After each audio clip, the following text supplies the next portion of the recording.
નમસ્કાર દર્શક મિત્રો, દૂરદર્શન સમાચારમાં આપનું સ્વાગત છે। શરૂઆત કરીએ મુખ્ય સમાચારથી। ગુજરાત એટીએસની મોટી સફળતા। કચ્છના ખાવડા વિસ્તારમાંથી આઈએસઆઈના 2 જાસૂસની કરી ધરપકડ। લશ્કરી ગતિવિધિઓની જાણકારી મેળવવા આવેલા બંને પાસેથી અસંખ્ય શંકાસ્પદ ચીજો કરાઈ જપ્ત।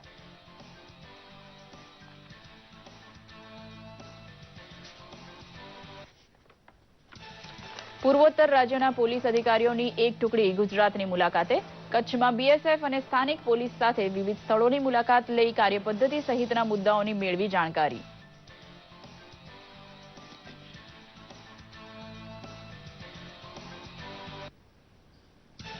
ગુજરાત સરકારે 21 વરિષ્ઠ આઈપીએસ અધિકારીઓની બદલીના કર્યા આદેશ। 1983ની બેચના એકે સિંઘ અમદાવાદના નવા પોલીસ કમિશનર, સતીશ કુમાર શર્મા સુરત, મનોજ શશિધર વડોદરાના નવા એસપી।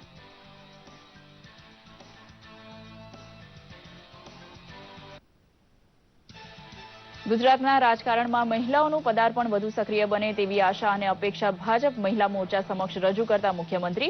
મહિલા મતદારોનું માનસ ભાજપને સમર્પિત બને તેવા ઉપાય માટે પ્રદેશ કક્ષાએ યોજાયું ચૂંટણીનું વિજય મંથન।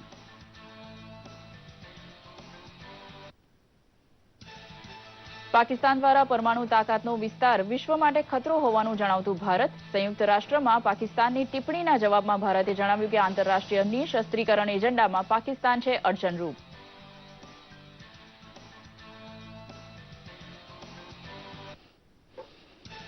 ગૃહમંત્રી રાજનાથ સિંહે ઉચ્ચસ્તરીય બેઠકમાં સુરક્ષા સ્થિતિની કરી સમીક્ષા। સંરક્ષણ મંત્રી, એનએસએ તથા રો ચીફની ઉપસ્થિતિ। 56 કલાક ચાલેલી પંપોર અથડામણના પરિપ્રેક્ષમાં યોજાઈ બેઠક।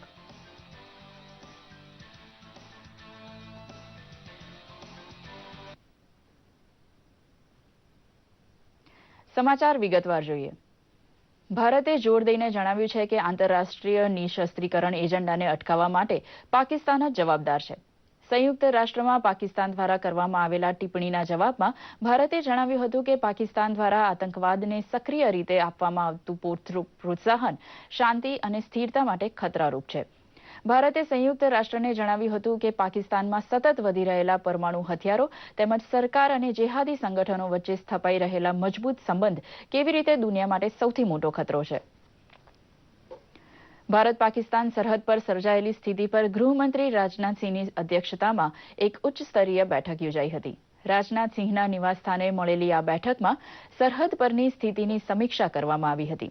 ઉચ્ચ સ્તરીય બેઠકમાં સંરક્ષણ મંત્રી મનોહર પરીકર, રાષ્ટ્રીય સુરક્ષા સલાહકાર અજીત ડોભાલ, રોના ડીજી અને અન્ય મોટા અધિકારીઓ હાજર રહ્યા હતા।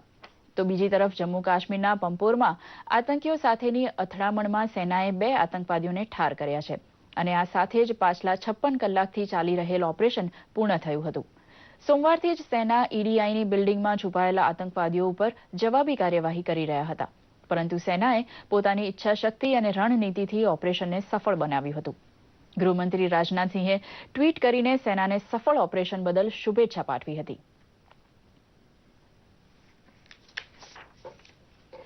સંરક્ષણ મંત્રી મનોહર પરીકરે જણાવ્યું છે કે નિયંત્રણ રેખા પર સર્જિકલ કાર્યવાહીનો શ્રેય સેના અને પ્રધાનમંત્રી બંનેને જાય છે। પરીકરે જણાવ્યું છે કે જે કોઈ સર્જિકલ કાર્યવાહીનો વિરોધ કરી રહ્યા છે તે પણ શ્રેય મેળવવાનો દાવો કરી શકે છે। સંરક્ષણ મંત્રીએ મુંબઈમાં આંતરરાષ્ટ્રીય એન્જિનિયરિંગ સંમેલન અને પ્રદર્શનના કાર્યક્રમના અવસરે આ નિવેદન આપ્યું હતું। ગુજરાત એટીએસને મોટી સફળતા હાથ લાગી છે। એટીએસે કચ્છમાંથી આઈએસઆઈના 2 જાસૂસને પકડી પાડ્યા છે। ઝડપાયેલા બંને જાસૂસ પર સર્જિકલ સ્ટ્રાઇક બાદ મિલિટરી અને મૂવમેન્ટથી લઈને ગુપ્ત જાણકારી પાકિસ્તાનને પહોંચાડવાનો આરોપ છે। મોહમ્મદ આલાના અને સુફુર સુમરા નામના આ બંને એજન્ટોને કચ્છના ખાવડાથી ઝડપી પાડવામાં આવ્યા છે। એટીએસે બંને પાસેથી સંદિગ્ધ વસ્તુઓ પણ જપ્ત કરી છે। ગુજરાત એટીએસે ઝડપેલા આઈએસ જાસૂસના મુદ્દે છેલ્લામાં છેલ્લી જાણકારી માટે આપણી સાથે ઉપસ્થિત છે અમારા સંવાદદાતા રામજી મેરિયા। રામજીભાઈ, એટીએસને મોટી સફળતા હાથ લાગી છે।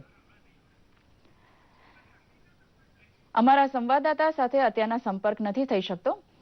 સમાચારમાં આગળ વધીએ।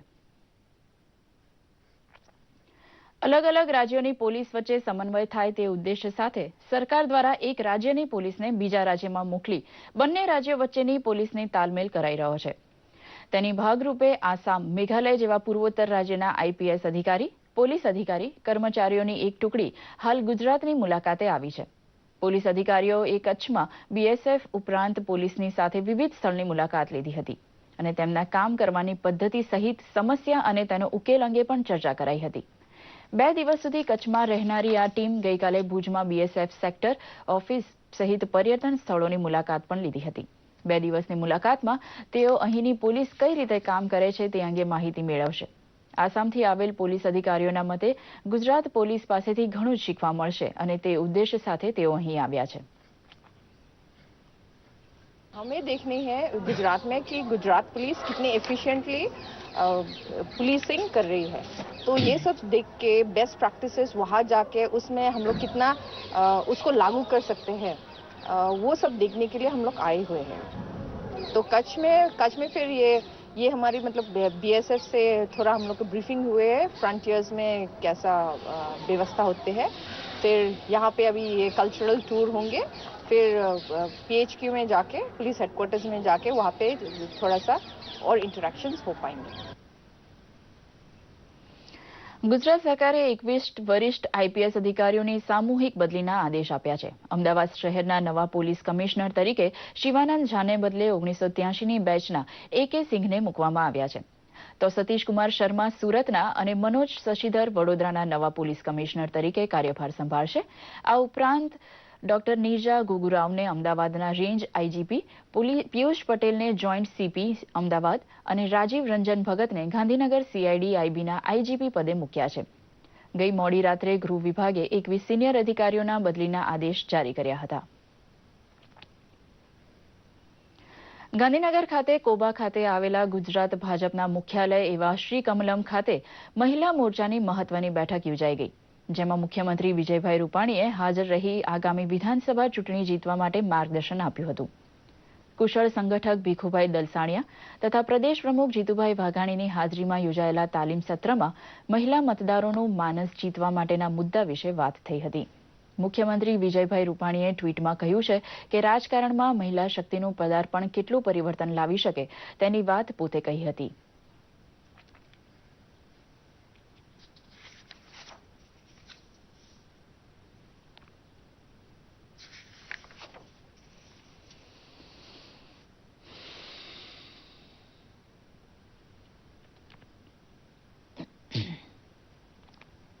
મહિલા મોરચાની પ્રદેશ કક્ષાની બેઠક આજે અહીંયા જ્યોતિબેનના અધ્યક્ષસ્થાને મળી. માનનીય મુખ્યમંત્રી શ્રી ભીખુભાઈ ભરતસિંહજી બધાની ઉપસ્થિતિમાં વિચાર વિમર્શ સાથે આવનારા દિવસોમાં મહિલા સંમેલનો અને રાજ્ય અને કેન્દ્ર સરકારની મહિલાલક્ષી જે કાર્ય યોજનાઓ છે, મહિલાઓનું સંગઠન, એનો વ્યાપ વધારે વધે. અને આનંદની વાત એ છે કે સમગ્ર દેશની અંદર મહિલાઓને પ્રાધાન્ય આપવાની શરૂઆત જો ક્યાંય થઈ હોય તો ગુજરાતમાં થઈ છે.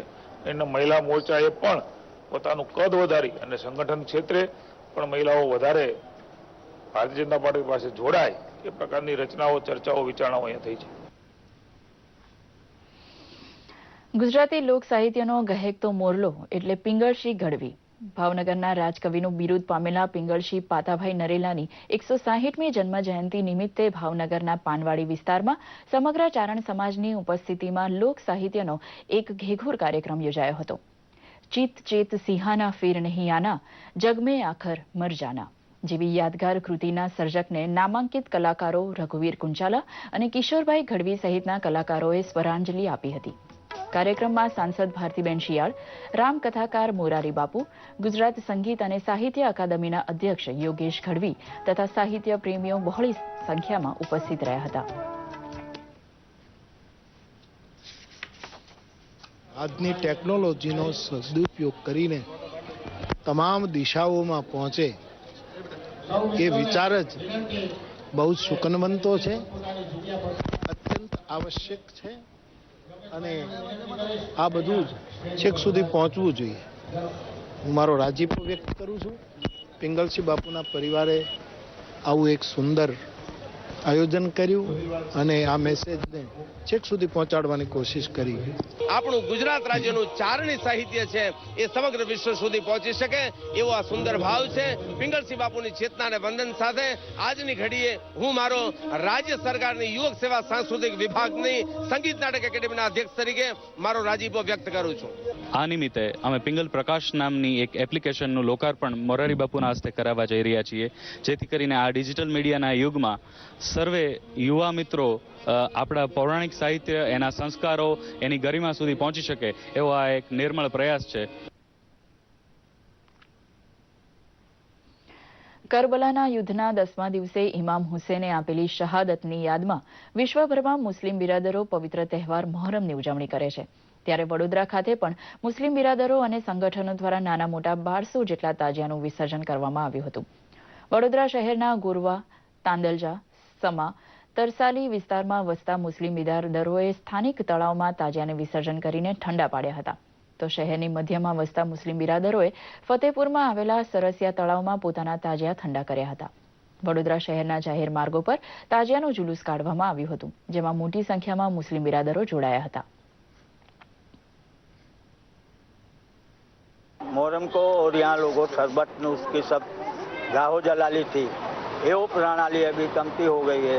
और हम गाजीपति बहुचराजी मंदिर के जो है वो नवजात के जड़ लेते लोटे के अंदर घड़े में और उससे ठंडा करते हैं और एक श्रीफल का भोग देते हैं और इसी तरह ताजिया ठंडा करते हैं.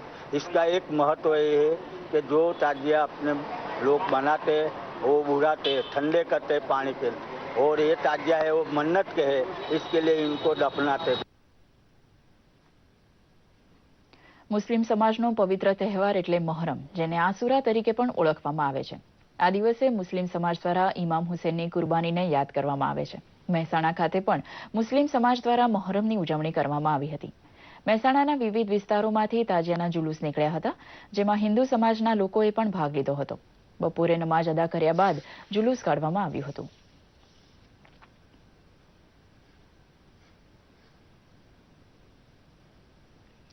મુસ્લિમોના પવિત્ર તહેવાર મહોરમ નિમિત્તે ખંભાલિયા ખાતે સમગ્ર મુસ્લિમ જમાત દ્વારા તાજિયાનું જુલુસ કાઢવામાં આવ્યું હતું. યા હુસૈનના નારા સાથે ખંભાલિયા શહેરમાં અલગ અલગ તાજિયા સાથે જુલુસ નીકળ્યા હતા. જુલુસમાં હિન્દુ સમાજના લોકોએ જોડાઈને કોમી એકતાનું ઉદાહરણ પૂરું પાડ્યું હતું. આ દિવસે મજલિસ તેમજ નિયાઝ રાખવામાં આવે છે, તો મુસ્લિમ બિરાદરો દ્વારા ખાસ નમાઝનું પણ આયોજન કરવામાં આવે છે. નોંધનીય છે કે કરબલાના યુદ્ધમાં શહીદોની શહાદતને યાદ કરતા મુસ્લિમ સમાજ દ્વારા મહોરમનો તહેવાર ઉજવવામાં આવે છે. અમદાવાદમાં ચાલી રહેલા કબડ્ડી વર્લ્ડ કપમાં ગ્રુપ એના મુકાબલામાં ભારતે બાંગ્લાદેશને ભારે રસાકસીપૂર્ણ મેચમાં 57-20ના મોટા અંતરથી હરાવ્યું હતું. સતત બીજા વિજય મેળવીને ભારત પોઈન્ટ ટેબલ પર ટોચના સ્થાને પહોંચી ગયું છે અને સાથે તેણે ટુર્નામેન્ટની સેમીફાઇનલમાં પોતાનું સ્થાન નિશ્ચિત કરી લીધું છે. ભારતે તેની પહેલી મેચમાં દક્ષિણ કોરિયા સામે પરાજયનો સામનો કરવો પડ્યો હતો, જો કે ત્યારબાદ ઓસ્ટ્રેલિયા સામે ભારતે જીત મેળવી હતી. હવે 15મી ઓક્ટોબરે ભારત અને આર્જેન્ટિના વચ્ચે મુકાબલો થશે. દરમિયાનમાં ગઈકાલે ગ્રુપ બીમાં રમાયેલી મેચમાં ઈરાને કેન્યાને 33-28થી હરાવ્યું હતું. આ જીત સાથે ગ્રુપ બીના પોઈન્ટ ટેબલમાં ઈરાને પ્રથમ ક્રમ મેળવ્યો છે. આ સાથે જ આ સમાચાર અહીં સમાપ્ત કરીએ છીએ. નમસ્કાર.